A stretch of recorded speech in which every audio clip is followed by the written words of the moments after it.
Guys, welcome to the I Love CVille Show. It's Jerry Miller. It's great to be with you on a Thursday, a beautiful Thursday in Charlottesville, Albemarle County in Central Virginia with daylight savings time right around the corner on Sunday. I love it when we have more daylight. I feel more productive, and it's just good for the soul, I feel like, having more daylight. I'm Jerry Miller. It's great to be with you. This is the I Love CVille Show. On today's broadcast, we will have Jen Jacobs, the Executive Director of AHIP, the Albemarle Housing Improvement Program. Jen Jacobs is going to join us here in a matter of moments. Before we get to Jen, before we get to AHIP, let's spotlight the fine folks that make this program possible. First, we'll give some love to Sean and Roxanne Simmons of Greenberry's Coffee. For 28 years, a husband and wife took a dream and the willingness to work harder than everybody else, and they built a business called Greenberry's into a global brand. It started with a small coffee shop in Barracks Road Shopping Center with its roasting facility in the McIntyre Office Park. Today, Greenberry's is located in Qatar, Japan, Saudi Arabia, soon to open in Portland. They have a location in Washington, D.C., and Harrisonburg, in McLean, Virginia. And ladies and gentlemen, it started here in wonderful Charlottesville, Virginia. The kind of stories we love to celebrate on the I Love CVille Show. We also enjoy celebrating the good doctor, Scott Wagner of Scott Wagner Chiropractic and Sports Medicine. We are the advertising agency of record for both Greenberry's and Dr. Wagner. Scott Wagner is changing people's lives through chiropractic care, through physical therapy. He's got your back. Scott Wagner at Scott Wagner Chiropractic and Sports Medicine. 4 people make this program possible. I have the easy job. Harris Tolber, Lauren Linsky, and Judah Wickhauer have the difficult job, so I'd like to celebrate them as much as possible. Harris is our director, and I think on that note, Harris Tolber, when you are ready, sir, why don't we go to the studio cam and welcome Jen Jacobs to the program. Hello, Jen. Hello. How are you? I am great. Good. How are you? I'm happy to be here. I'm glad you're here. I can tell already by the 15 minutes that we have spent off air that this is going to be a fantastic program because you're personable, you're likable, you have a zest for life, you enjoy what you do, and you just have that aura, that that positive aura around you that people are drawn to. I love that kind of stuff. I want to start with an open-ended question for you to go anywhere you want. Okay. I'm ready. Who is Jen Jacobs, the woman? Who is Jen Jacobs, the person that has passions and interests and hobbies, the person who loves Charlottesville, Central Virginia, and Albemarle County? Ball's in your court. That's a big question. It is a big question. It's the hardest one I'm going to ask you today. Okay, good. So let's see. I really love this area, and I have to say that I didn't love it at first. Interesting. Yeah. A lot of people say that. Really? Yeah. Okay, well, that's good. I remember when I first moved here, my kids were teeny tiny. I had a 6-week-old Okay. who moved across the country from California. With a 6-week-old? And a 2.5-year-old. I mean, madre. Yeah. I have an 11-month-old, and I can't even imagine that. It was not a good idea, Okay. and I would not recommend it to anybody. Okay. I thought it was a good idea at the time because I thought, let's just get all the trauma out of the way at once instead of drawing it out. Like you get into a groove with the baby and then everybody and then you move. I was like, nah, we'll just do it all at once and get it over with, like pull the Band-Aid off. But it nearly killed me. It was really bad. And we had been living for about 4 years in California. And so when you live in California, I grew up on the East Coast. I grew up in Maryland. When you spend a lot of time in California, even a couple of years, you really get unused to the humidity. And we moved back here August 1. Oh my gosh, the worst time. I remember getting out of the car, and I was postpartum, and just miserable, right? And the baby's screaming, and the kid was running, and I thought this was a really bad idea. Okay. So we had lived in New York City, we had lived in Oakland, California, and I grew up in Maryland. I went to school at JMU, so this was like coming home for me. Like this felt more, and I really wanted to come back to the East Coast because I liked California, but I didn't connect with it as much as I did, and I just wanted to come back home. So I was like, this is home. This is close enough to home. But when I got here, we ended up buying a house out in the western part of the county, and I felt like I was under house arrest. I was like, there's nowhere to walk to. Like somebody suggested that I take a walk, and I was like, where? Walk around the hood. To where? Around the right? neighborhood. Like, who walks? Well, you don't just walk. Right. Right. So it was really hard adjusting with all of that, and when you're an adult with little kids and you're not yet out and about, it's really hard to make connections. So I did not like it. I wanted to go back to a big city. I wanted to, I was like, let's just call this a wash. We'll just do it again, and we'll just go somewhere else. I was ready to just pack it up and go. And then I started looking for work, and I found my job at AHIP, and so I started working there in 2006. Okay. And because I thought I was going to stay home with the kids, like this was my big plan. Sure. I was like, maybe I'll just stay home with the kids because it sounded so good. Sure. Having worked when they were little, I was like, I'll stay home with the kids because when people used to say that, it just sounded so lovely. And so I would be in the house with the kids, and it took about 3 weeks. I was like, I can't be at home with the kids. That's just never going to happen. So wisely, I went out and started looking for a job. So I was working at at the National Housing Law Project out in Oakland, and I fell in love with housing issues out there, working with the people who worked for NHLP. And they were longtime career advocates and attorneys who had been the architects of much of like fair housing policy and tenants' rights and advocacy. They were doing just holy work around affordable housing and tenants' rights and housing rights. So I fell in love with it then. But the thing is that it's really hard to take a picture of a court case, and it's really hard to explain the arcana of this housing policy and to a degree that people who aren't steeped in that can understand for maximum impact. So when I still remember I was sitting at the interview table at AHIP with my predecessor, who was the director at the time, and she's like, so how would you talk about this work? And I looked at her and I was like, this is amazing. Because it's tangible productivity. It is tangible. I can take a picture of the roof, and I can take a picture of the HVAC, and that's an immediate, it's immediate for the moment, and it's also long term. We know that roof is going to be in place now for another 50 years, and they're safe with that. So it involved this housing issue that I had fallen in love with, and then just added this tangibility impact aspect to it. The before and after. That was the before and after. Exactly. And that's important because that creates a sense of purpose, and that's important because that gives goals like that you and I very much need. Yeah. Because when we're working our tails off, we want to be able to say, all right, I took 2 steps forward today, and those 2 steps forward got me closer to achieving this goal, and this is why I'm going to wake up the next day and kick the you-know-what out of the next day to get 2 steps closer to that. Right. And that's certainly got to be very different than legalese and policy. Legalese and policy that might not be approachable, digestible, or understandable to anybody that you're talking to in society. Right. Talk to me about, I want to know about this challenge, okay? So you go, this is like manifest destiny right here. You go from Oakland, California to Western Albemarle with a 6-week-old, a 2.5-year-old in August. Yeah. Without having a job. Yeah. Oh my God. Yeah, it was bad. Talk to me about that. Every once in a while I will. That puts things in perspective, right? Anytime you're having a bad day, do you think I did this, so this can't be that bad?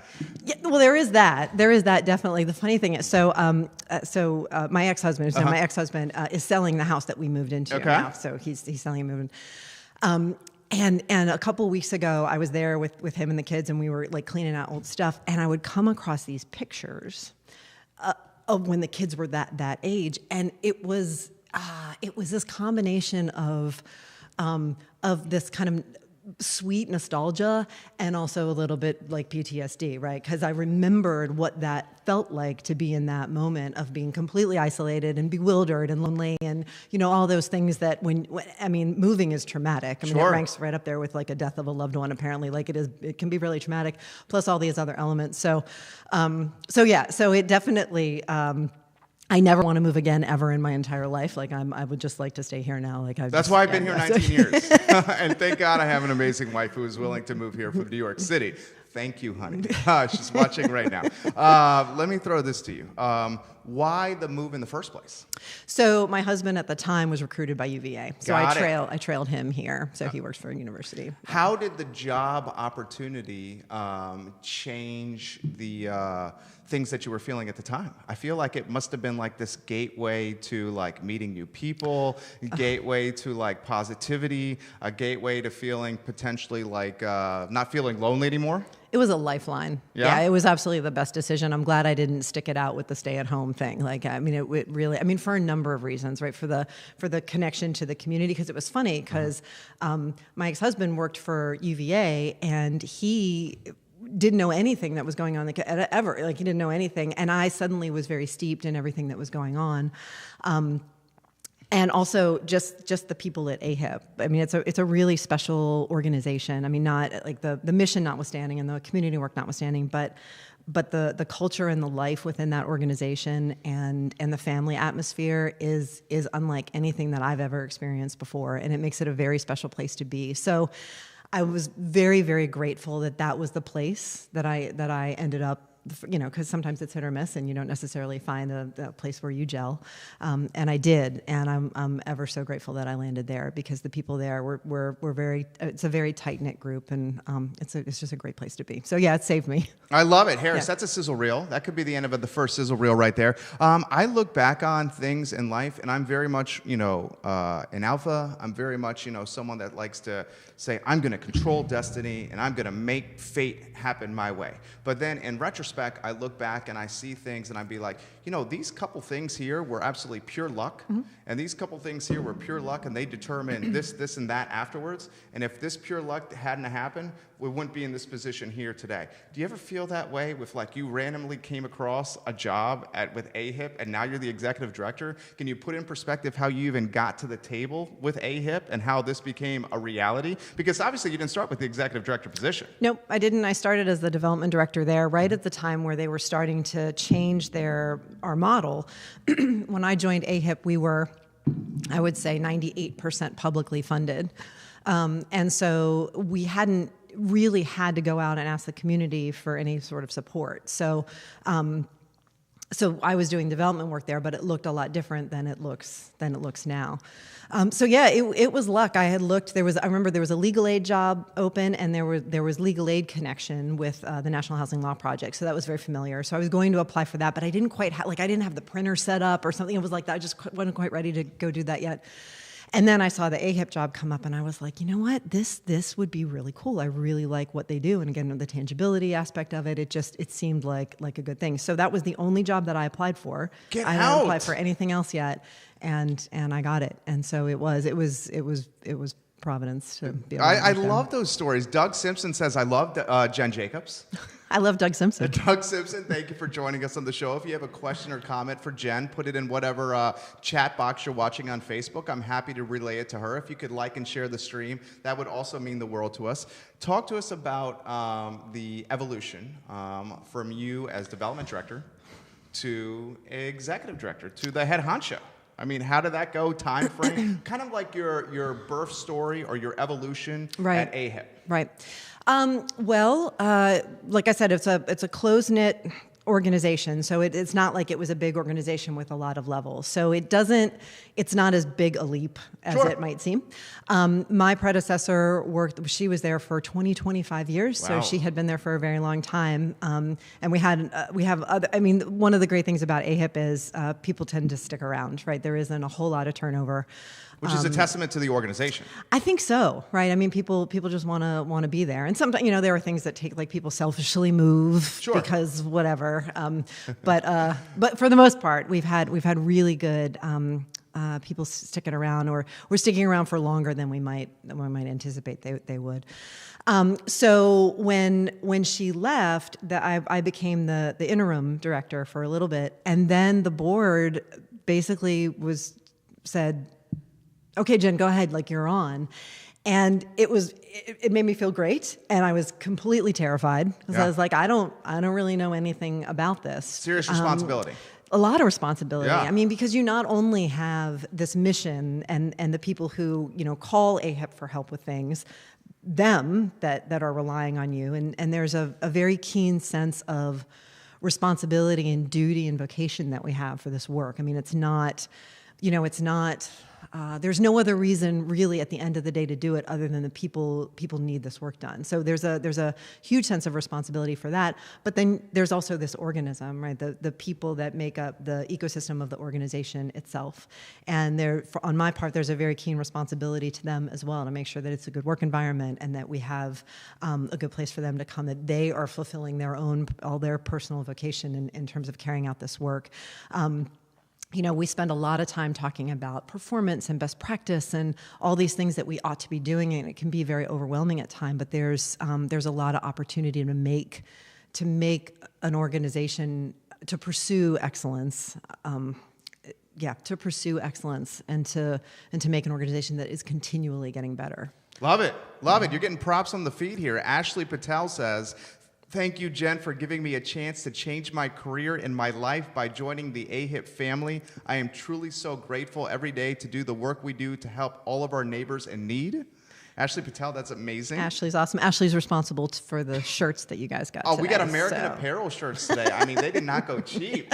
When we're selling the I Love CVille merch that you see in the store, I went with the knockoff brand. You go with the champagne and T-shirts over here. Ashley gets very good deals for us. I see that. Yeah, Ashley Patel, I might need your negotiation skill set at I Love CVille. Gail Marie, Marianne, Dieter Jean says, "Hi, Jerry.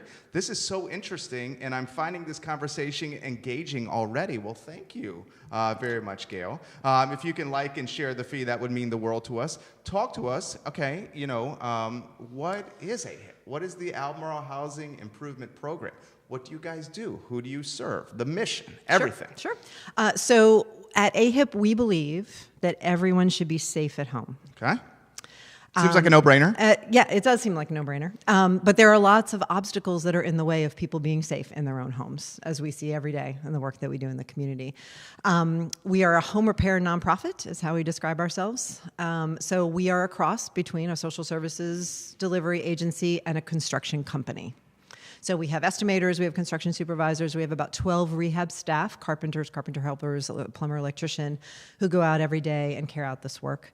In addition to local subcontractor partners, we work very closely within the community, and our volunteers, the core of volunteers that go out, throughout the year. So we do emergency repairs and more, small to moderate to more comprehensive housing rehabilitations and renovations. And we also do energy efficiency upgrade. And it's kind of a continuum, it's like these little teeny fixes on this end, $200 plumbing fixes, on up to like a whole house renovation. So if we're working on a house that was built in 1880, out in the country somewhere, that might require more work, and kind of everything in between. Jen Jacobs, I get the impression that you wear like 1,000 hats. Well, I don't do the construction. Well, I know you don't, but still, though. I don't wear the hard hats. Your day is like almost like the day of an entrepreneur, right? And that every single day it's a different challenge. Yeah, and sometimes every single day it's the same challenge. Yeah? Right? Talk to me about that. Well, it's running a business, which you know all about. So keeping everything moving forward. It's fundraising is a big part, community building is a big part, and this is kind of the relentlessness, which is joyful usually, but the relentlessness of trying to match resources with the need, and resources with the opportunity that we have to deliver these resources to the people who are in need. And I think that it's tough. Like sometimes it's tough, and it's also wonderful. What is your favorite aspect of the job? A tough question right there, because you probably have a lot of favorite aspects of the job. Like for me, I love interfacing with people. I love doing this show. I do, say, anywhere from 6 to 8 meetings a day. One of them is live in a format like this. The other one are at that desk over there where we were at. And why I love it is because, I'm a people person. I learn when we're doing a show like this, or just sitting across from people that are executive directors or CEOs or small business owners. I feel like I'm getting like an MBA every single day. It's like one of the benefits of owning an advertising agency. Yeah. I get the impression that you probably absolutely love interfacing with people. What are some other aspects, along with interfacing with people, that you love about your job as executive director? Well, one of my favorite things to do is to go out into the community and actually walk into somebody's living room and sit there and hear from them why this work was important. So a couple weeks ago, we had a news story about Mrs. Thacker, who lives down in Esmont, and we worked with our partners, Beck Cohen, and Beck Cohen donates like $72,000 a year in kind. Yeah, they're fantastic. If I can give them a little shout out. Please. So they had come in and helped us replace install a heating system for them. They had been heating with the propane tanks that you use on grills. Sure. They had been heating with those, and they had to close themselves off in the living room and sleep there in their recliners. Like they couldn't sleep in the bedroom because it has been too cold. So we went out and we did a news interview there, and even before the news person got there, we were sitting there in the living room with Mr. and Mrs. Thacker, and it's just the best thing ever, right? To sit there, like, you're used to like sitting down and writing the proposals and thinking about like the business model and figuring out how you're gonna deliver the services, but when it's stripped down to the pure why of this work. The fact that the Thackers were cold and they needed heat, and we replaced the heat. So we tend sometimes to like overdo it, over explain it, or we try to be as compelling as possible, and we might say too much. But really, like, that's all there is to it. Like, they were cold and they needed to be warm, and we made them warm, and that was it. And meeting them and hearing that from them is the best thing that I'm able to do. That's awesome. Yeah. The other thing that I like is kind of a sibling to that is when I am with people who are our champions, like Rachel Burns, right? She just shared it on her personal page and her professional page. Rachel Burns is why this interview is happening right now. So we salute you, Rachel Burns, for doing this introduction. Yes, Rachel Burns, we love you.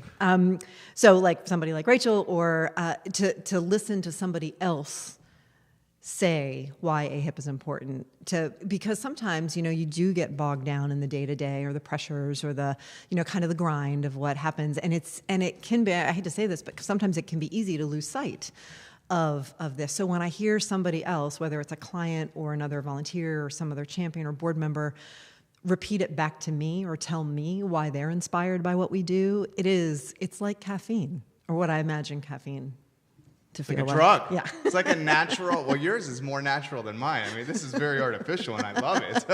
140, 160 ounces, ladies and gentlemen, been up since 4:45 in the morning. Dave Norris has got some props for you. Oh, hi, okay. Dave. Dave Norris says, Jen Jacobs rocks. She is one of the best things to happen to the affordable housing scene in our community. Oh, thanks, Dave. And I have a question for Jen Jacobs, Dave Norris says. Affordable housing is a big focus for the city of Charlottesville, but it's truly a regional problem. How do we convince all of the localities in our region to step up their efforts to address our affordable housing crisis? Good question. Yeah, that's an excellent question.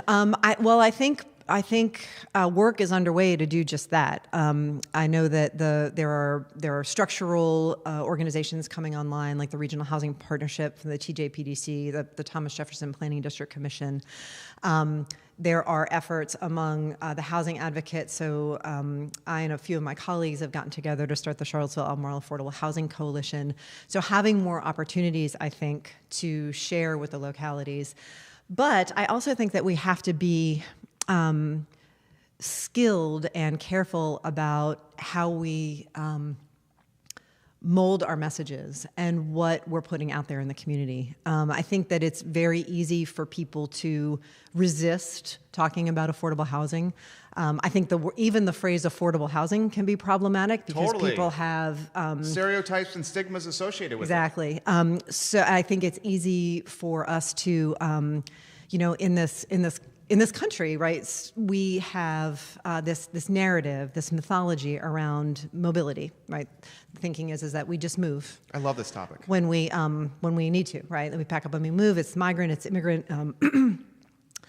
And I think sometimes the resistance to investing in affordable housing is kind of the downside of this mobility mythology, and that is that, well, if you want somewhere affordable, just move to where it's affordable. Like, you don't have to live here, right? You don't have to stay here. And so I think advocates and the people who care about this issue have to be able to address reactions sometimes that people have to this, and be able to counter that with the reason why having housing, a spectrum of housing opportunities benefits the entire community.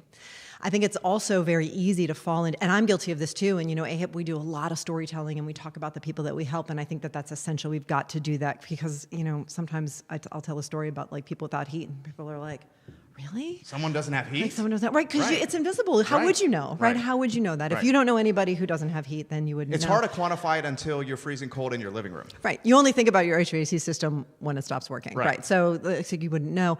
So we rely on storytelling about clients to get in the news programs, and that's absolutely essential. But I think the trap is what it does sometimes is it otherizes the poor people who need the help as terms like, we are going out to help them, they are poor, they're the ones with the problems, and let us take our resources and put it towards them. When actually the work that we're doing is important for all of us. And so it's an us story, not just a them story. And the fact is if we have a range of housing typologies and a range of housing options from rental to ownership housing of all shapes and sizes, what we're doing is we're strengthening the community in very real ways that then benefits the entire community. So, for example, if you've got kids in school and they are sitting next to somebody who is not stably housed, that is going to impact the entire classroom. Totally. And so reframing it... Anthropology for us here, Jen Jacobs. Well, reframing it as this is really good for all of us. This isn't just about some family who is poor and needs help and should just move to South Carolina or whatever. It's a communal solution. This is a communal solution, and it will actually benefit all of us. So I think that, to go back to Dave's question, I think that finding better ways to craft our message and really making it about the investment in the community and why we need to do that, not just about us versus them, and spending our money for those people, I think that is one way to kind of chip away and get around behind that. I love it, Harris. That's a sizzle reel right there. That's fantastic. And, I'm going to continue with that. You said investing in affordable housing in some ways contradicts with, what we are and, as a country or what we are as like Americans. So here's where I'm going to go with this. The American dream is go out and build it and figure out and find it for yourself. And if you can't figure out and find it for yourself in this particular circumstance, go to a different circumstance. Yeah. And that, while I, in a lot of ways, try to embody those qualities, as I've had my son and as I've built my family, my mindset and my thinking has changed. Because I've had this helpless individual that I am, and had no playbook. They're like, all right, leave the hospital. Yeah, good luck to you. Good luck to you. Keep this kid alive. I'm like, holy shit. How the hell are we going to do this? Okay. Yeah. So I totally get what you're saying. It's like my mindset has changed, and now I'm much more like in tune to other people's needs because of this 22-pound lump of joy. Yeah. So now my mindset is like much more communal and much more like, okay, we need to look at this from a macro and micro standpoint because these folks in our community absolutely need our help because of the trickle over effect of bing, bam, boom if we do not do it, which you outlined so well. It's got to be difficult, though, to educate folks on the impact of investing in affordable housing because a perfect example is it's in the news now. It is. City Council is considering raising the meals, the lodging, and the real estate taxes. Mm-hmm. And what they're leveraging to raise the meals, lodging, and real estate tax from a reality or perception standpoint, we don't know what it could be because the money's going to go into the general fund. But what they're leveraging is this increase in taxes is going to be allocated in part to helping affordable housing in our community. You have folks in the community, and sometimes I'm a part of this, sometimes I'm not, that are entrepreneurial, that are business-minded, that work hard for every single dollar. They're like, wait, you want to take more from us that have been working so hard? No, no, no, no, no. This should stay here because we've earned it. How do you offset that mindset of the folks that are like, I'm working my tail off. Why do I have to give more to someone? How do you offset that mindset? It's hard. That's a good question. Yeah. Well, I think that is is one of the key questions. And I think anytime we have a sense of a finite amount of money and how to divvy up that pie, there is going to be this sense of this is mine and I've earned this and this belongs to me and I don't want to give it to those people. I think part of it, again, is around the messaging. I think part of it, because so just to go back to like AHIP's universe of people, nearly all, I would say more than 98% of the people that we help who come to us for help are working. A lot of them work more than one job, or they have worked more than one job. We helped this woman in 10th and Page 2 years ago who she had 2 full-time jobs. She would work for 8 hours as a house cleaning staff. She'd come home for an hour, eat and change, and then go to her other 8-hour job. She hustled, right? She is not your typical entrepreneur. Nobody would say, oh, she's disrupting, right? There's none of that language that's attached to her. She pays taxes too. Sure. I mean, her taxes in terms of what she buys, her payroll taxes, right? So she is also contributing.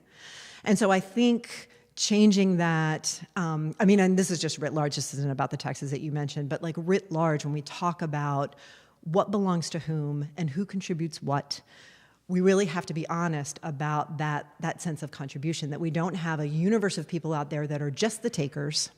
We also have the people, and the people who might fight that think that I'm the one giving and they're the ones taking, when in fact, from what AHIP sees, and I would guess most of my colleagues in the housing world as well, and any sort of social services that works with a range of people, is that they are working, and they're working really hard, or they can't work because they're disabled, or they're 83. And so really thinking more about who's contributing, instead of thinking like I'm contributing and they're not, I think could maybe start reframing that conversation. I love it. I think what you're talking about, and again, you got a lot of people jumping in here. Let's give some props to the people that are giving you props. All right. John Updike, realtor we saw him this morning. extraordinaire. Yes. Yeah, he says AHIP is a wonderful organization. John? We have some questions coming in as well. For instance, Gail Marie Dieter Jean says, I'm absolutely loving this interview. Thank you, Gail.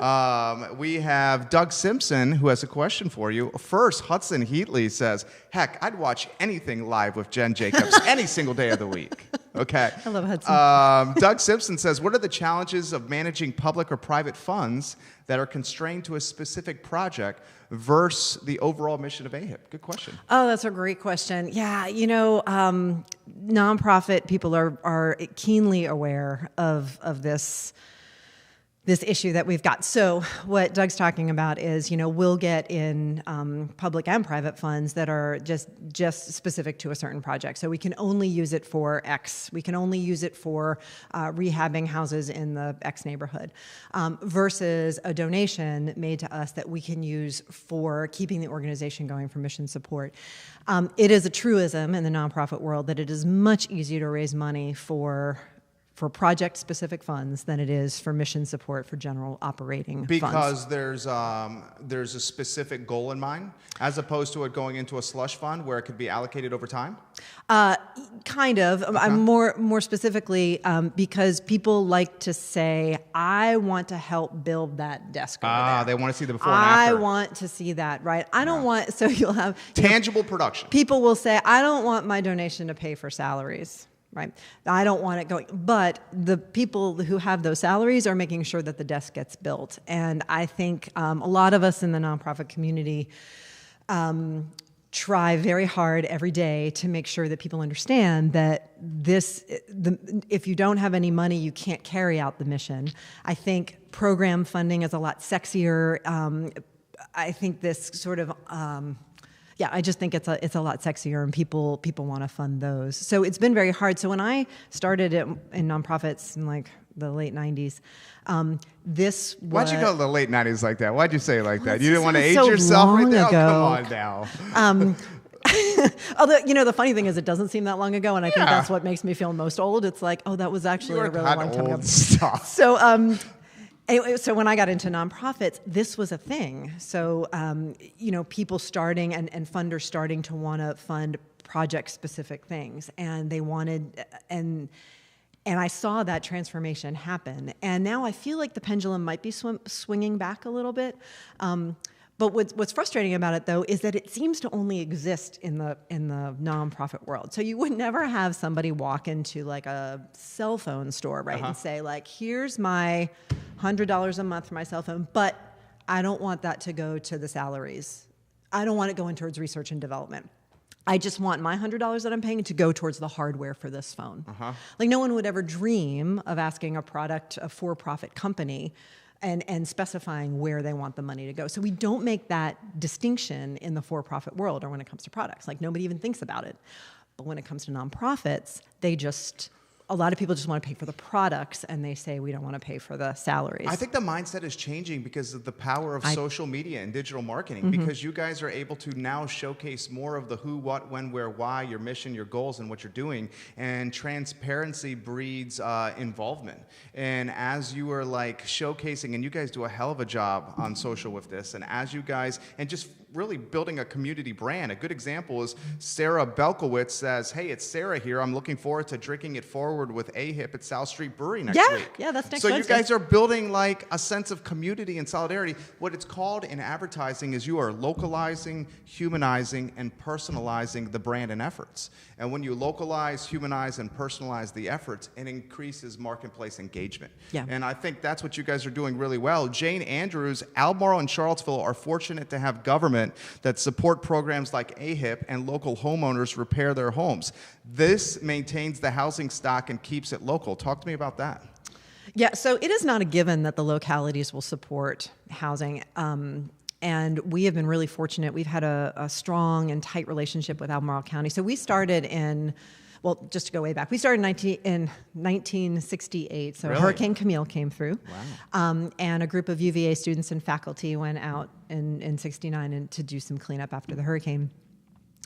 And what they found were housing conditions that had nothing to do with the hurricane. So they found people without indoor plumbing and that sort of thing. So they decided to keep working. They called themselves Scrub, and they kept working. And that group morphed into the Charlottesville Housing Improvement Program. Cool. It was incubated within Madison House. Okay.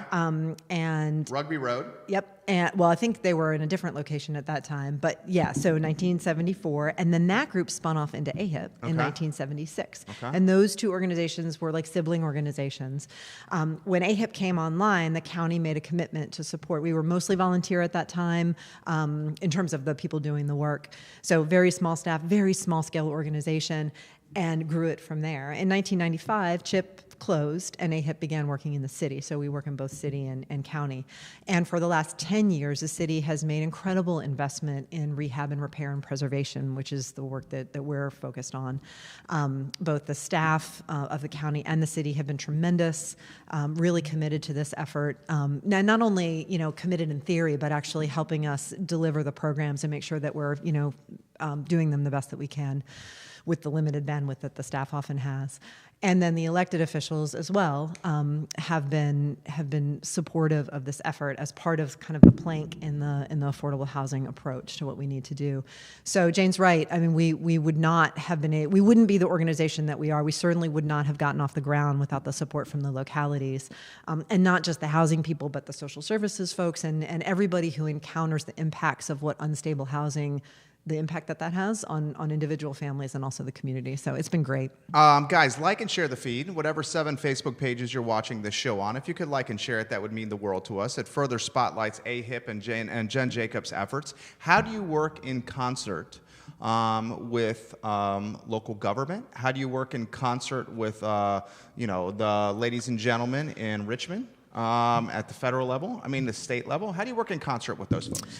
Well, for the state level, we try to participate in the various. So Virginia Housing Alliance is a statewide organization, and they are very involved in legislative pushes for bills and initiatives that would support affordable housing statewide.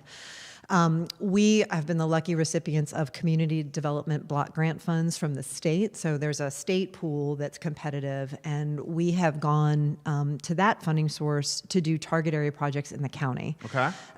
Not to get too in the weeds here, but the city has their own community development block grant pot, and they're the ones that dole it out. But when it comes to the county, we have to apply to the state for those money. So that's how that differs. And we've been lucky enough for the past 4 years to be able to tap into those CDBG, Community Development Block Grant funds, to go do target area projects in the county. So in that sense, we are able to draw resources from the state that exist and plow them into the localities where they belong and what they're meant to do.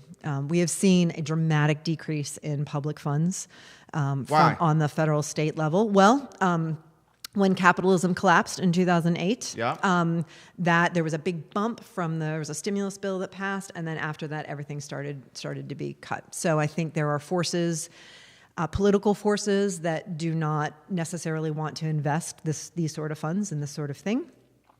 So there's one funding source in particular in HUD that has been cut dramatically since I've been probably more than half over the last 13 years. Wow. which is hard to watch. Sure. So when I started at AHIP in 2006, we get a block of funds from the county, like operating support, which is great. And we had to go out and raise the other, it was a match formula that we had. And I remember in 2000. So what do you mean a match? So every dollar you fundraise, it's matched by the county? No, it was, they would give us this money and we were required to go out and get. Understood. It was like 0.65 to 1, like we had to go get. So that year, there was one year where we raised almost $700,000 in outside funds. This wasn't private, this wasn't community. This was kind of before we started looking to the community for fundraising. This was when those funds were just available. Right, because 2006, the economy was doing great. It was doing great. Disposable income everywhere. Yeah, and the housing programs were more robust then. And so from USDA, Rural Development Agency within USDA, and HUD sources, and the state sources, all those areas we were able to tap in. And it was hundreds of thousands of dollars whose purpose was to help with rehab.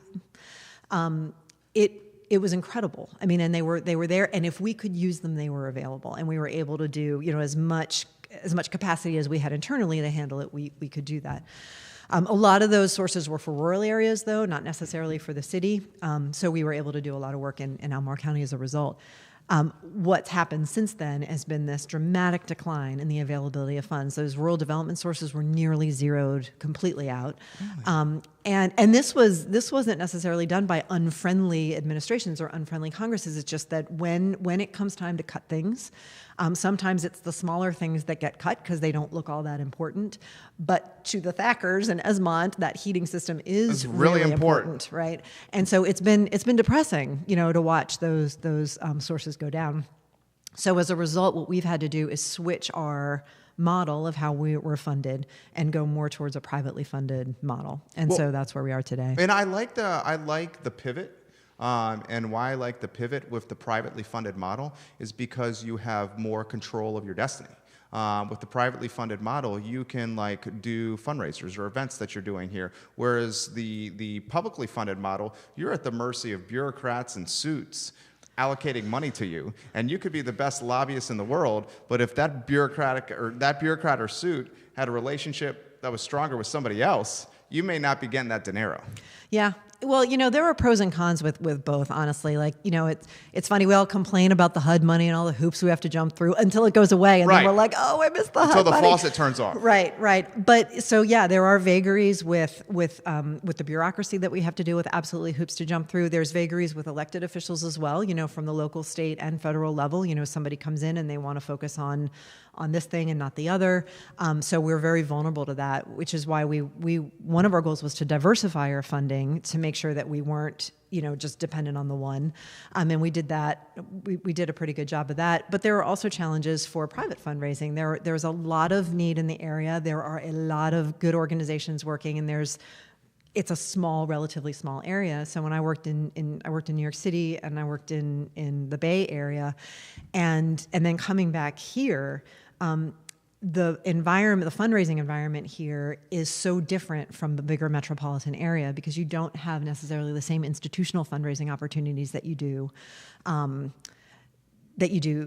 those other areas. That here. leads me to the next question. What could you take from Oakland and New York City and apply it to tiny Charlottesville?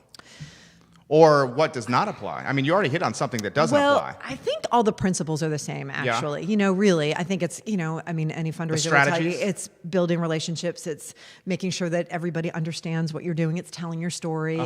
It's also working on the other side, making sure that people understand, because we were saying in the beginning, like people don't understand all that policy stuff, but I do think it's important that people understand that there are policy implications and that part of what we talked about the, the playing field, a lot of the reasons that it's not level is because of bad policies or policies that have been lacking. So I think that's all important to cover as well. So I think all that is the same, whether it's a huge metropolitan area or a small. I just think the challenges that I've seen in working in a small area is that it's small and that we don't have the philanthropic infrastructure that even Richmond has, for big corporate foundations. So it's just, my hat is off to all of the fundraisers and the nonprofits that work in this area because there's so many. There are a lot, and they are all doing a really good job in trying to break through. And so it's a challenge for sure. I am one of the most competitive people you will ever meet. Do you not? How about you? Do you feel all the nonprofits, and there's nonprofits all over Charlottesville and Central Virginia. In fact, Mayor Walker, about 45 days ago, said on City Council, in a meeting, and we don't need to go down this road if you don't want to, but she said in a meeting, I want to start seeing the money that's being allocated for the city to these nonprofits, what actually is really happening. So she's trying to hold the nonprofits even more accountable, and props to her. Okay, I think we should understand how the dollars are being spent from tax dollars and whether or not they're yielding ROI, return on investment. I agree. Where I'm going with this is, you as a competitive person, do you feel like you in the ecosystem of nonprofits in Charlottesville and Central Virginia, are you competing against them? Well, AHIP's the best nonprofit in the area. There we go. I mean, I always want to get that down. I'm just kidding. Well, no, you're not kidding. I know you're not kidding. What was the question? Do you compete? Do you feel a need to be competitive? There's a set pie of nonprofit support. Yep. You guys are all going after the same pie. Yep. So, yes. What's that word we call it? It's like co-opetition. I think it's co-opetition. Okay. So that's a nonprofit word. Yeah, probably. So that's what we do. We need each other. I mean, the thing is that we need each other, right? These nonprofits, nobody works in isolation, and if they probably shouldn't. So. We had a former client who we heard was having a crisis, and we were able to contact our friends at a social services agency, and they were able to find somebody. And in the meantime, we had talked to another nonprofit who had worked with the family, and we got everybody together. And that was just a one-off thing, it wasn't a structured program or anything. We work together all the time, and I can say AHIP's the best, but there is no way that I would be able to tell you that housing is more important than food, is more important than early childhood education, is more important than health. These are all things that are important. And I sympathize with philanthropists and funders who have to make those hard decisions, and I often wish sometimes that I was on the other side, right? Like I was like, I wish I worked for a foundation and I could do that. But when I really think about it, I think that would be a lot harder than what I mean. That would be really hard. Yeah, right? because you'd have to say no to people. One of the hardest. You'd be like breaking dreams. Yeah, and one of the hardest things that I have to do, I'm not the one who does it. The program people at AHIP does is say, well, okay, so we have Mrs. X over here and Mrs. Y over here, and she needs these three things, but we only have $7,500, and what do we do? And that is one of the most painful things to try to figure out who to help first and when. So back to the cooperation. We have to cooperate with each other. We have a robust ecosystem of nonprofits. We need each other, not only to get the work done, but to help educate funders that they should, back to Doug's question, that they should fund mission support rather than only funding new programs that seem a lot sexier than that. So I think we have a lot to learn from each other, and I think to the extent that we can build a lively and robust and healthy community of nonprofits, that will hasten I hope, more generosity toward what needs to be funded. And then along with the participation of the localities, and Mayor Walker's right, we have to make sure that people are doing what they say they're going to do, that people are adhering to leading practices, and that is absolutely, and I don't know any, I don't work with any nonprofits that I know that would say, no, we just need to do our own thing. Right, and the ones that telling are probably not doing what they're supposed to do with the money. Right. Because if you're not saying, like, sure, I'll tell you exactly where it's going, then you probably got something to hide. Right. You know, or they don't have a plan. Or it's a capacity issue, right? And so we have an organization like the Center for Nonprofit Excellence that is making sure that there are tools available to help organizations, because, the thing is that there's often this scarcity environment that we find ourselves in, right? There isn't enough money for mission support. We have to spend the money on the hardware and not the research and development, right? We are trapped kind of in sometimes this kind of messed up system of having to squeeze ourselves and mold and chase money that maybe we really shouldn't chase, but we need it because we need it to survive and keep this going. Well, that doesn't leave a whole lot of time for these other, more leadership-esque and planning aspects of doing what we do. That is definitely going to fall by the wayside. So to the extent that we can cooperate with each other, the nonprofits, and like CNE is a good example of making sure that we all have the tools, that will make sure that when it comes time to report on metrics, we are doing a good job, right? That's a good answer. Yeah. So I gotta give you some props. That was a good answer. Thank you. Okay, and you're getting props here on the feed. This is from Brett Davis. Very impressive, Jen Jacobs. Quite informative, quite articulate, quite thoughtful. JMU alum making a positive impact from Brett Davis right there. I went to high school with Brett Davis. Doug says, guys, check out Winners Take All by Anid Gariadis, who's the author. This discusses the downside of philanthropy versus public funding for nonprofits. I will certainly check that out, Doug Simpson. Terry Cadell has this question. Ask Jen about AHIP's great fundraising gala. It's a fine, fine party. Okay. So we've got our house party is every fall, and this year it's on September 20th at Castle Hill Cider. And we this year we have a Moroccan theme. And Moroccan, yeah. And we have we do a silent auction, as one does in this community, and then we also have kind of a live auction type thing, but we don't do vacations and cards and fire pits. What we do is we profile 10 or so families in terms of what they need done. And we have the tables all raise money around that, and we try to. So last year we raised about $35,000 for fixes, and all of the projects that we put forth got funded. You're putting a face to the efforts. Outside of just saying this needs to go to make a new roof, you're saying this needs to go to make a new roof for these people. Yeah. That's brilliant. Yeah, and it worked, and everybody was super generous, and they stepped in, and they just and it was a happy time. So yeah, if you can join us, you should come. I would love to come. I enjoy parties. I enjoy parties very much. This is a question I have for you, and I ask this question to everyone who's on set. So far, we've talked about all the positive stuff, all the good stuff, all the stuff that we love to celebrate and revel in, and really just be put front and center, especially in the age of social media. As entrepreneurs, as executive directors, it ain't always positive. Nope. We got some down in the dumps times. And the question that I have for you, because I like to learn from the folks that I meet with, how are you dealing with the down in the dumps times? What measures are you taking personally? How do you get out of these times mentally and physically quicker than other times? And what strategies that you would like to get out there that we can learn from you and apply to ourselves personally? I cry. Okay. You cry? You feel cry. like it gets it out?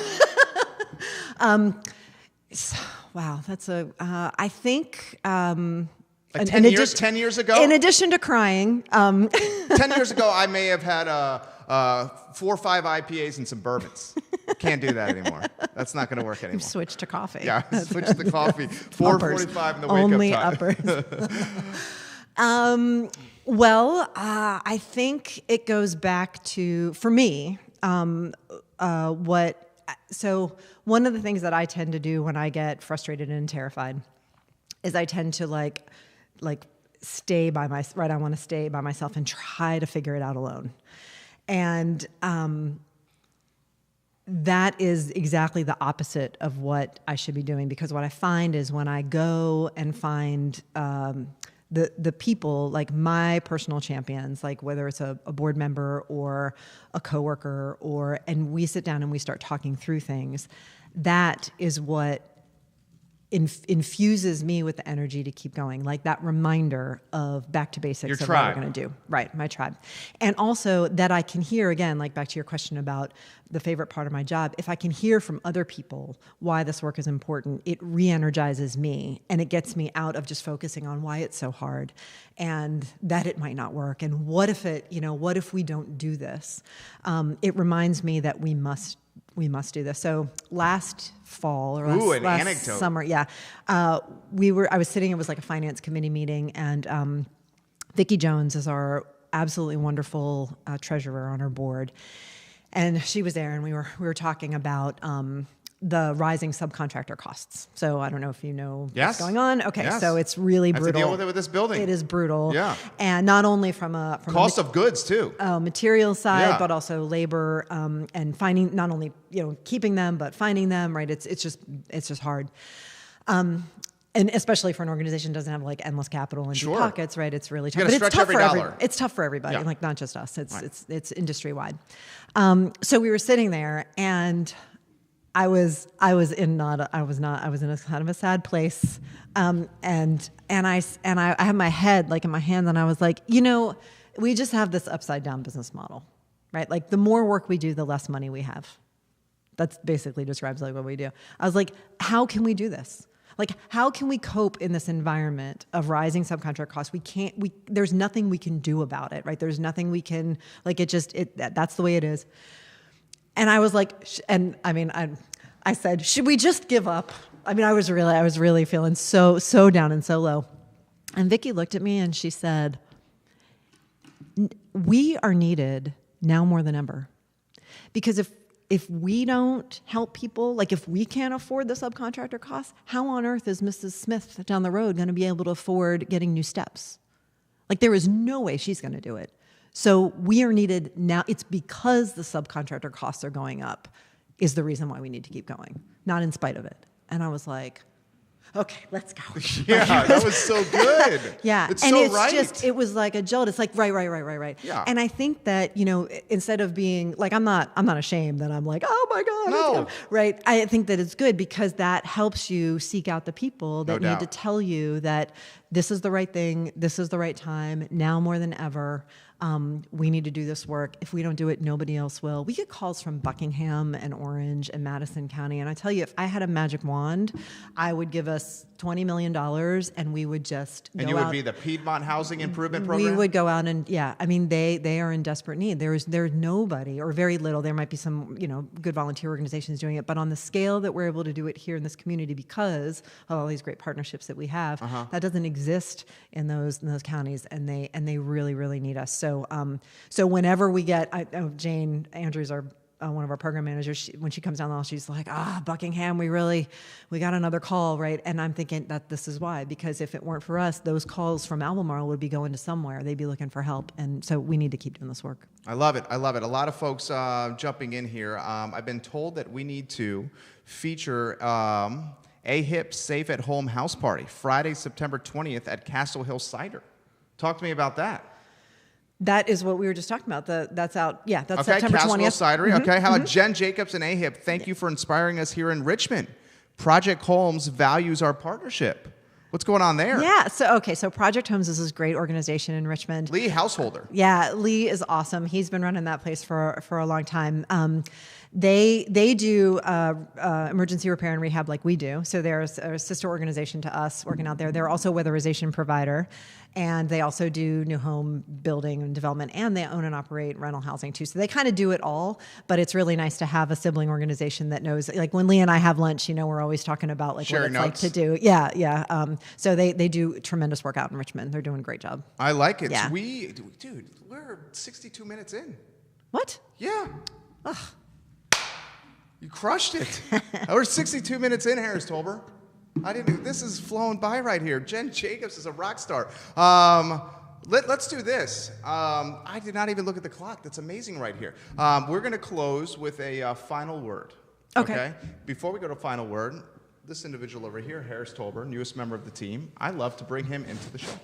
with the. I'm just sorry he doesn't have his T-shirt on. He now has a very nice American Apparel T-shirt from AHIP. Quick, put it on, Harris. I will be wearing to ACAC today.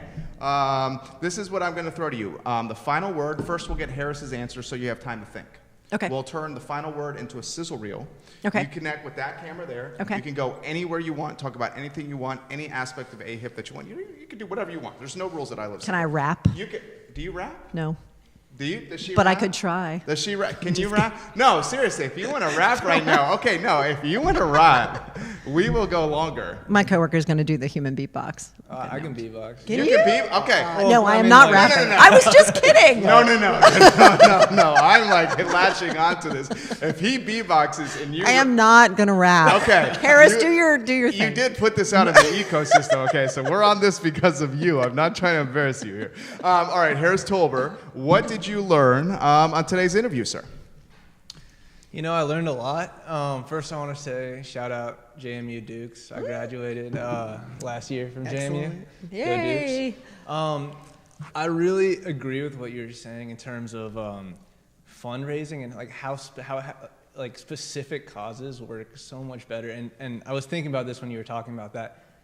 Like, it's so true from what I've seen in especially with GoFundMe, like personal fundraising, and that's where I've seen it really happen. Is like, if you start a GoFundMe on Facebook for anything, if you make it really specific, the money will roll in. If you are vague at all, it will trickle in over like I mean, you'll never hit your goal. Yeah. I've seen people raise like, I had a friend like start a project and raise like $10,000 in like a month just because he was like, hey guys, I'm making a studio album. I'm doing it this fall. It's gonna come out on this date, and I need X amount of money, and like boom. But if you say like, I want to help these organizations, I'm not really sure we haven't really decided yet exactly where it's going. I mean, the money is gonna roll in. I mean, people are so hesitant to donate their money. So if you're gonna start a GoFundMe, to our Put a face to it. To our viewers, put a face to it. Make it as specific as possible, and you will most likely be successful. I love it, Harris. We got a question that's coming in via Twitter, and then we'll get into your final word. Okay. How can someone get in? You're killing it. People want to get involved here. I want to get involved. This is coming from Lauren. I want to get involved. How do I get involved with AHIP? All right. Well, you can go to our website, excuse me, at ahipva.org, or call us at 817-AHIP. And you can learn more about what we do. You can sign up to volunteer or put in a request. We'll get back to you about volunteering. You can make a donation. You can give me that $20 million that we need to expand. You need like a Dave Matthews. I mean, that $5 million? I mean, you need a Dave Matthews. Yeah, I'm Dave ready. Matthews, come on, give some to AHIP. I'm ready. C. Sterling Howe says, Jen Jacobs is absolute rock star. Thanks, Sterling. You got, guys, this show flew by. I just can't believe we're now 74 minutes in. All right, we're going to close with the final word. You can go anywhere you want. We're going to cut this into a sizzle reel, and we'll package it and send it to you. Only thing you got to do is interact with that camera right there. Okay. The show is yours. Okay. I think what I'd like to end with is a note of gratitude. We were at the realtor breakfast this morning, and as I stood up there and talked to everybody, I realized just how many people are involved with AHIP. And like I said, when I started at AHIP, we were not locally or community funded really at all. And in my time at AHIP, it has expanded dramatically the level of support that we've had. So I wanted to thank everybody for supporting this cause and for volunteering with us and for donating, from the individual donors to the funding organizations to our community partners like Beck Cohen, to the localities. Your support for this cause and for housing in general is really, really important. I also want to encourage all the advocates and the activists who are continuing to push on this front. This is a pivotal time, and I have never, ever seen such attention being paid to affordable housing as it is now. I've never heard presidential candidates talking about it like they're talking about it now, and I am so gratified that it is finally getting the attention that it deserves. So thank all of you for all the work that you do. Thanks for your support. Boom. Sizzle reel that, HT. That was money.